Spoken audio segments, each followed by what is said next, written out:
Well, at this time, it's very important for Americans to understand that they're facing a huge threat.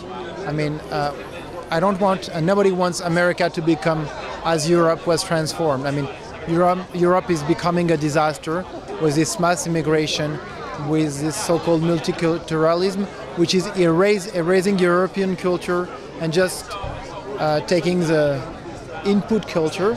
So it's very dangerous what we're facing now in Europe, and we really need America to stay America and to keep on being America, meaning that the experience that you had for 8 years with Barack Obama has to be stopped as soon as possible. And so it's very, very dangerous for us and for the rest of the world to have America weak. We need to have a real exceptional America. We need to have a strong America, and this is, I would say, urgent. The Iranian deal is the Iran deal is another reason for being really upset because of what happened in America and because of what happened with extremely liberal media outlets. They really duped people. They really fooled the people, and they really faked the information. And that's really what's, for me, as an expert on media manipulation, it's really problematic. And you know what has been sold to the American public, to the European public with the Iran deal is a real fabrication. It's a hoax. When you read the New York Times, when you read the LA Times, when you read the French press, when you read the British press, it's absurd. And it's really, the world is upside down, and they're reversing the truth, and they're putting the blame on the victims, and they're never admitting that the terrorists are coming from the Muslim world.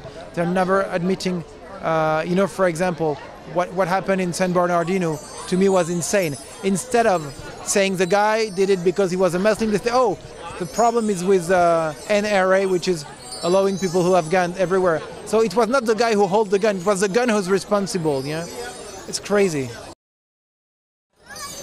Oh, the French media, it's similar? It's even worse. I mean, it's propaganda, the worst propaganda you'll ever see. It's always lying. And when it comes to Israel, the lies are even worse than that. Well, I think that instead of nationalism, I like patriotism. Patriotism is really the reason you love your country. Nationalism is the rejection of the other ones. I don't reject my neighbors. I don't reject people coming from other parts of the world.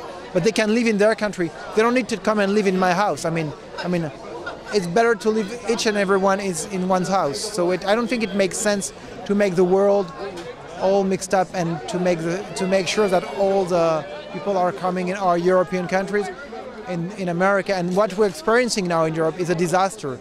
Look at what happened in Germany. I mean, they got 1 million guys, the so-called guy from Syria. I mean, and lots of these people are really causing huge troubles in Europe, because even if none of them is terrorists, and we know that some of them are terrorists, they are bringing terrorists. They are bringing a culture which is rejecting our culture. I mean, there's the freedom of expression, the freedom of the woman. I mean, the equality between men, and all of this, they are rejecting it, and that's the real main problem. They're really against our culture. That's my main concern.